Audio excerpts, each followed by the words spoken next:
Update, brought to you by Simcox Advocates, advising businesses and families since 1949. Visit simcox.com or call 690 300.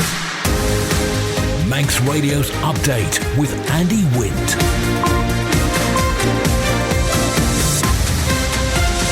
Pastor Mai, good evening. It's 5:30. This is Update for Monday, 18th of September 2023 from Manx Radio. 30 minutes to look at the latest news on the island. Background to that news, we've got sport and business and Sea Watch and travel updates and the newsmakers in person. Tonight, over 12,000 people are waiting for a first appointment at Nobles. Building homes outside Douglas may be prioritised.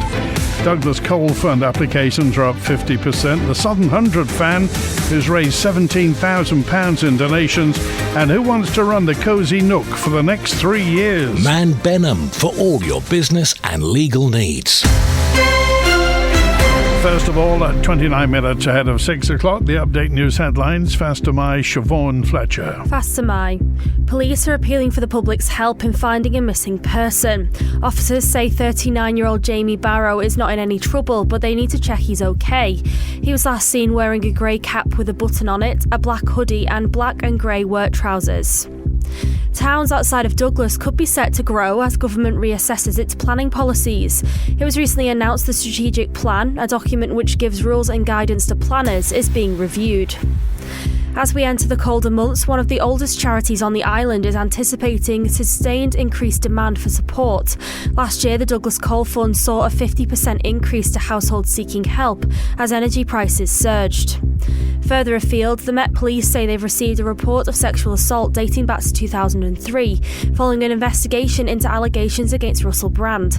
4 women made claims against the comedian, including of rape, in joint reporting by The Times and Channel 4, which he strongly denies.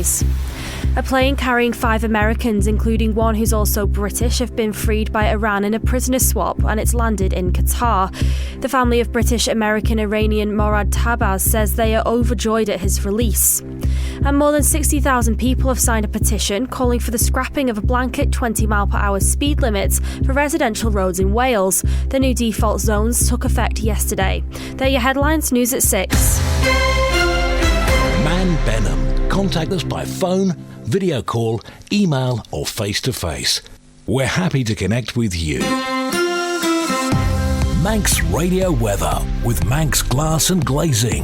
Garumaya, thank you, Siobhan. From the Ronalds Way Met Office, there is a strong to gale force wind warning for the Northern Irish Sea. State of sea is moderate and rough overnight. Tonight's weather, cloudy.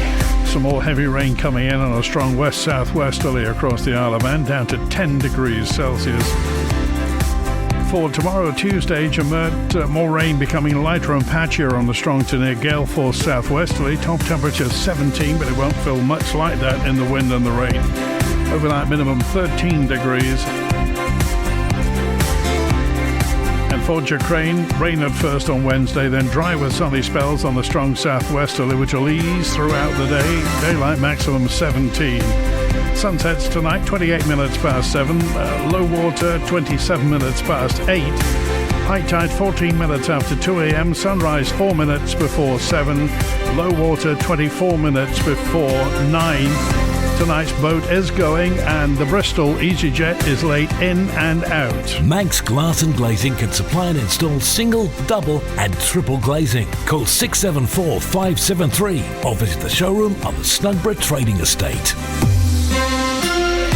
More than 12,300 people were on waiting lists for a first appointment across all departments at Nobles Hospital. That story from Christian Jones. Those figures are essentially a snapshot of how the hospital looked on the 1st of September. A breakdown of the figures has been revealed following a written question by Oncan MHK Rob Callister and shows those waiting for first appointments after an urgent referral stands at more than 2,500 people. Those awaiting an appointment following a routine referral referral sits at 9,700 patients. Ophthalmology has the largest number with 2,764. Trauma and orthopaedics, ear, nose and throat and oral surgery all have waiting lists of more than 1,000 patients each. Breast surgery has the fewest patients on waiting lists, with 15 people, 5 of which are awaiting an appointment following an urgent 6-week referral. The Health Minister says Manx Care is currently undertaking a data validation process which essentially removes duplicated referrals and administrative errors, as well as asking those on outpatient wait lists if they want to remain on them. As a result, that process has removed almost 2,200 people, but we're told continued work to reduce waiting lists continues. There could be a focus on building new homes outside Douglas in the near future. Government's recently announced it's reviewing its strategic plan, which outlines rules for planners when it comes to new developments. Ethan Grupp is a senior planning policy officer within Cabinet Office. We're really going to be looking at the settlements across the island that may not already be recognised as settlements,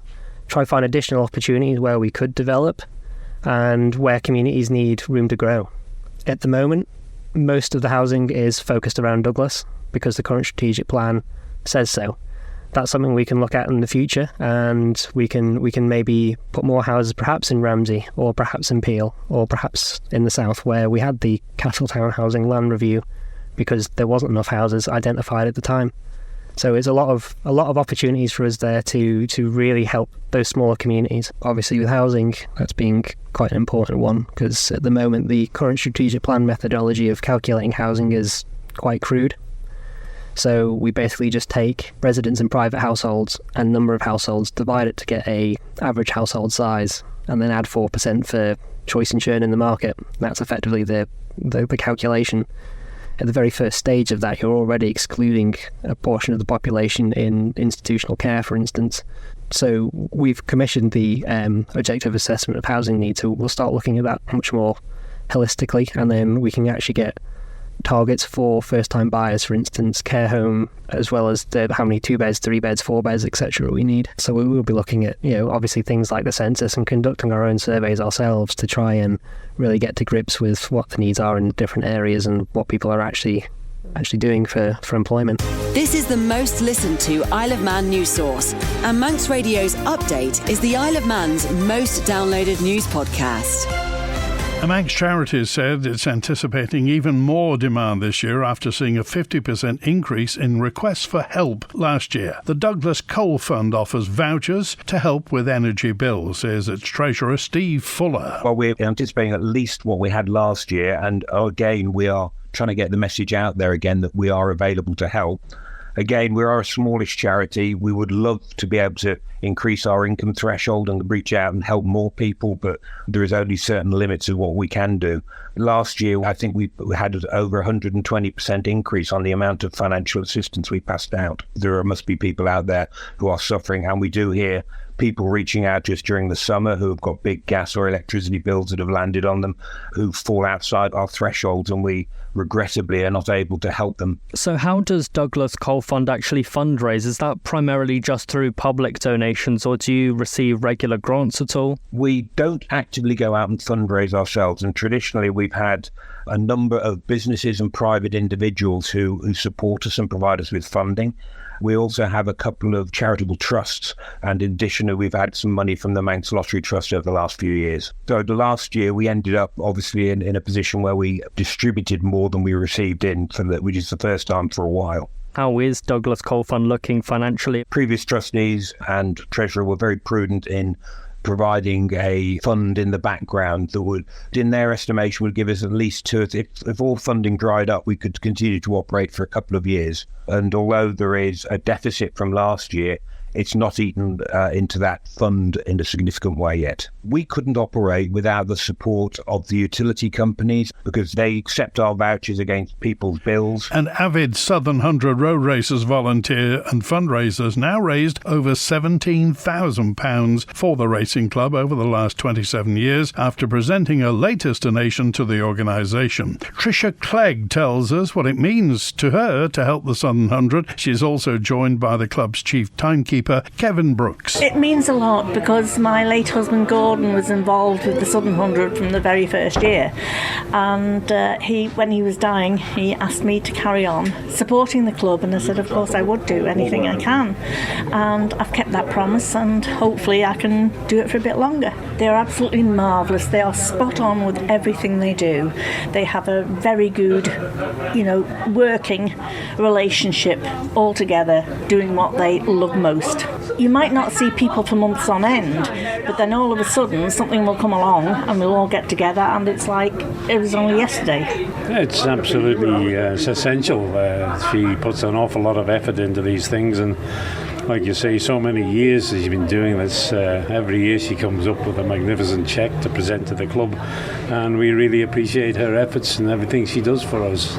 Even on race day, she looks after us at race control and the timing aside, and we're well fed and well catered for. She does a brilliant job. I mean, there are people on our committee that have helped out on the very first race meeting, which was 1955, and they were young teenagers then when they were helping to set the course out. But they're still here and they're still promoting and still helping, and we're known as the friendly racers, and we are genuinely friendly. We just get on with one another when the course needs setting up and the races are upon us. Everybody pulls together. It's a great little club to be a member of. There's so many people getting things on the go for next year. So yes, hopefully all will go well and everybody will come home safe and sound. Sea Watch with the Isle of Man Steam Packet Company. Mothership Ben McCree left Heysham at 2:09. She's just heading into the harbour at the moment, just in the bay at the moment. We'll be on the link span in the next 20 minutes or so. The Manxman is being allowed out after dark tonight. Manxman departs Douglas at 8:15, arriving in Heysham at about midnight tonight, departing at 2:15 back to Douglas at 6 tomorrow morning. Manannan left Douglas at 1:15. She was into Liverpool about 4:30.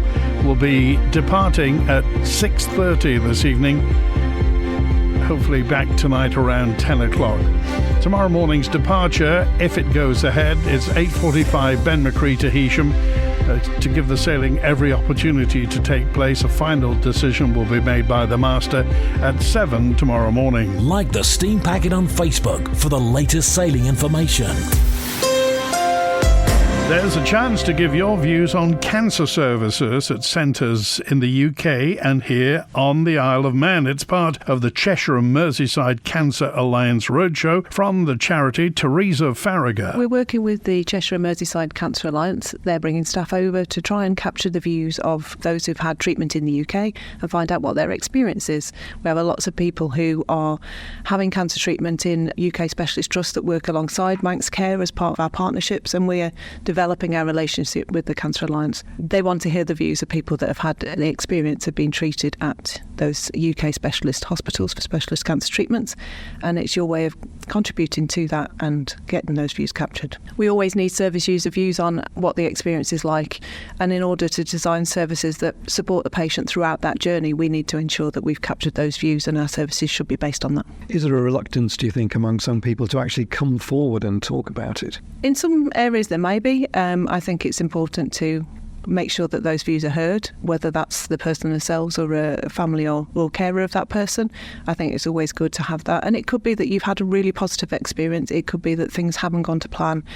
We need to hear all of that to make sure that we design something that's fit for purpose. Moving forward, working with those specialist cancer trusts. The Cancer Alliance have staff on Ireland on Monday the 18th and 19th of September, and we're at different locations working alongside them with the MCALS team and ourselves within Cancer Services. Manx Radio Business Briefing. At 16 minutes before 6, the paper and packaging group Mondi plc said it had sold its last remaining facility in Russia to Cesar Invest for 80 billion rubles. That's about 775 million euros. The cash is going to be paid to Mondi in 6 monthly instalments. The first 4 monthly instalments will be 13.5 billion rubles each, with the first payment to be made by the end of September this year. The final 26 billion rubles will be paid in 2 equal instalments in each of the 2 months post-completion. Mondi said that the net proceeds from the disposal will be distributed to shareholders in a timely manner once all the instalments are received. And for a full daily market report, go to ramseycrookall.com. The world's first green container ship was launched in Copenhagen last Friday by Maersk and will run entirely on green methanol, a fuel which has a lower greenhouse gas emission output than current fossil fuels. The Maersk ship's methanol will be produced by solar power in Denmark. The 172-metre-long ship's the first of a new fleet of 25 methanol-powered ships,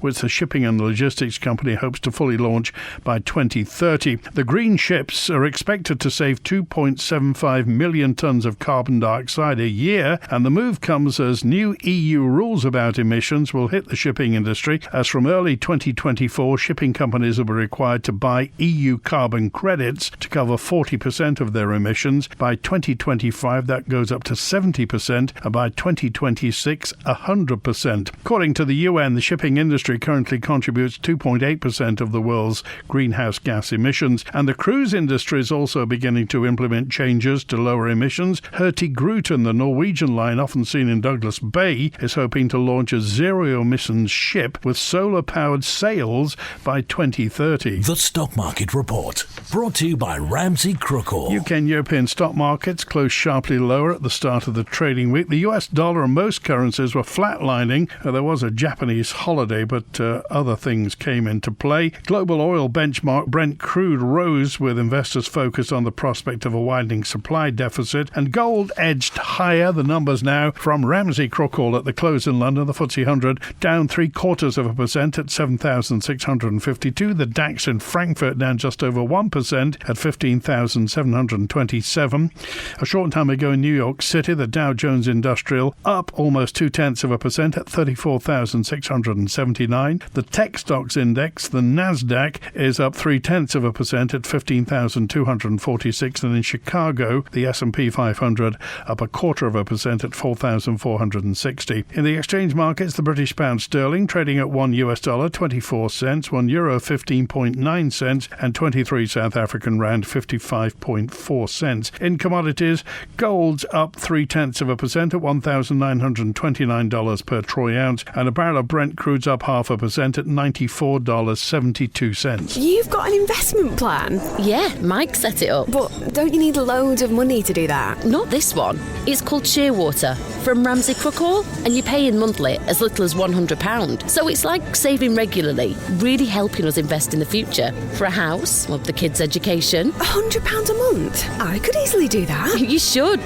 The sooner you start, the better.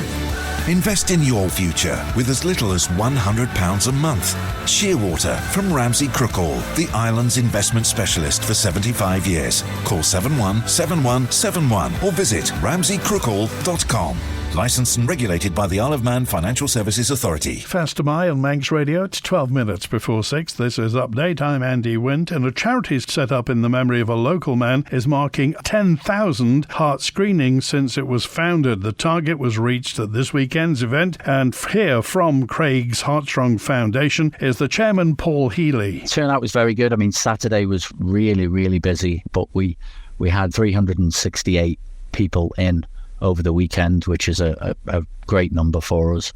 And we found 15 with problems that now need to be seen to. Is that a fairly standard number in terms of sort of percentage-wise? Yeah, I mean, in April this year, I think we had 18 or 19 that needed to be looked at afterwards. So 15 is it's kind of an average number, really, and it's what we're getting used to for each heart screening. Craig Lunt, who the foundation is in memory of, had a heart condition that he didn't even know he had, and sadly passed away in 2005. Now, if these screenings were available at the time, then he would have had to change things in his life, but he certainly would have been able to continue with it. So it's so important. You don't know what's going on inside the body, this weekend was also a bit of a milestone for the charity because you screened your 10,000th person since starting the charity. And what does that feel like? Yeah, we were pretty chuffed this weekend, and 10,000 people for such a small island that have had heart screenings now. Yeah, it's pretty big for us. And the heart screening that we hold here on the island is the biggest one that cardiac risk in the young do across the UK as well. So it's pretty special over here for the Isle of Man, and we're absolutely delighted to hit that target. And what do you think Craig would think? Yeah, I'd be super proud of everyone that's been involved, from start to finish. To see Craig's name there, it makes us pretty chuffed and pretty proud. Update brought to you by Simcox Advocates. Manx Radio Sport. Pastor my John Moss. Ravens FC Isle of Man will be more than aware they had the beating of Squaresgate after 30 minutes at the weekend, only to see their advantage evaporate in the second half. Manager Paul Jones now looking to pick up his players after 3 successive defeats, and ahead of tomorrow's trip to Earlham was plainly frustrated by what he saw. Just need to go back to doing what we know gets us in games and wins games, and we can't be so fragile that one mistake or a team scoring one goal kind of puts everything else out of the window, which is kind of what happened. After the Tour de France spill that ended his race, it's reported that Mark Cavendish has been spotted out training with past Tour winner Chris Froome. So the question of whether the Manxman will be given the chance by his present team Astana to defer his retirement and have another shot next year at the Tour hangs in the air. One cycling publication asked, does it matter that he gets the Tour stage record? Well, it does to Cavendish. Meanwhile, the person whose programme of junior cycling started Cav on his phenomenal international career, Dot Tilbury, is buoyant about the present popularity of Manx cycling for youngsters. We signed on over 400 kids this year, so it's been brilliant. We've been off the island. In particular, some of the girls have been doing very well. In the Northwest Champs, James Conrad was the champion. Bella Quay was the champion in the under-10s. Tommy Bass was the champion. And Jensen Baglow. The whole point of it is to have good fun. All the parents of the children who take it a little bit serious, they all help out. So they get to know what to do if they go away to a cycle race. They're a great band, and without them we couldn't have Tuesday nights. Manx Radio Travel, driven by Quayside Tyres and Service Centre. The 4:30 EasyJet from Bristol inbound delayed, didn't come in until 20 to 6, so the departure's going to be later going out. Next inbound, it's the 10 to 6 Loganair from Manchester. That's delayed till 6:05. The 10 to 7 Loganair from London City's on time. The 8:20 Loganair return patient transfer from Liverpool is on time. The 25 to 9 inbound EasyJet from Gatwick is delayed until 9:10. So outbound, the 5 o'clock EasyJet back to Bristol won't be going until 6:15 tonight. The 5:30 EasyJet to Liverpool went 3 minutes early. Next, it's the 6:25 Loganair to Liverpool on time. The 9:05 back to Gatwick is delayed currently until 25 to 10. Remember, the Newcastle Town Road's closed between Spring Valley Roundabout and the bottom of Richmond Hill for resurfacing. The junction at the bottom of Richmond Hill has been reopened and traffic's diverted along the Energy from Waste Plant access road and the top of Quegg Hill. Temporary lights in Glenmona on the coast road near Doon Church. They're doing some sewer lining work. Temporary lights also between Ballacrane and Bullock Bridge and St John's. The Ballagorn Road's closed for ditching work near Ballabeg. In Douglas, temporary lights back on Victoria Road at the Falconcliffe Terrace junction for water main work, and Falconcliffe Terrace is closed for that work. Hillside Avenue is closed for between Hillside Avenue and Circular Road for adjacent office window replacement till June next year. Mona Drive's closed between Empire Drive and Victoria Road for sewer lining works, and Ballabruey Drive's closed between Devonshire Road and Ballabruey Way for gas main work. H&HMotorcycles.im for all your motorcycle requirements. Southgate Industrial Estate, opposite Quayside Tyres. Call 665646.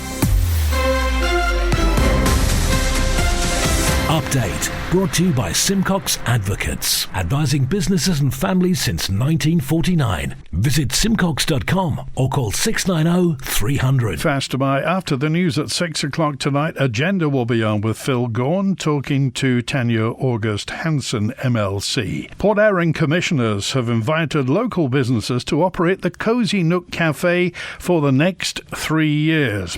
Our local democracy reporter went to Port Erin to find out exactly what the situation is for this iconic location. Just a few weeks ago, this spot was bustling with people. Now, the Port Erin commissioners are seeking expressions of interest for someone to take over the Cosy Nook Cafe. What would the public like to see here? I'm going to try and find out. Oh, it was a lovely little cafe. There was always fresh vegetables and fresh fish, especially the crab sandwiches were absolutely beautiful. The lovely couple that ran it, it was just a lovely place to come and visit. It made this beach, I mean the beach has all changed now, there's more to do here now, but the Cosy Nook Cafe was really the main day of the beach itself. I haven't been in it since we got back, but it would be nice. I don't really know what it's like at the moment, but maybe another time we could visit it and see what it is like, and hopefully there's going to be more changes to it. So what do you remember of the Cosy Nook Cafe? When I came here on holiday as a child, we'd go there often for milkshakes. At that time there was sort of trellis work so that it had shading over the outside bit. Ice creams, lime flavoured milkshakes and tea trays for the beach. You got your tea with a china cup and saucer and you took it onto the beach. Most of the people, I think, who live here, certainly that's what they want. People used to come here after school with their children. Children play on the beach, mums drink tea and catch up on all the local chat. It was always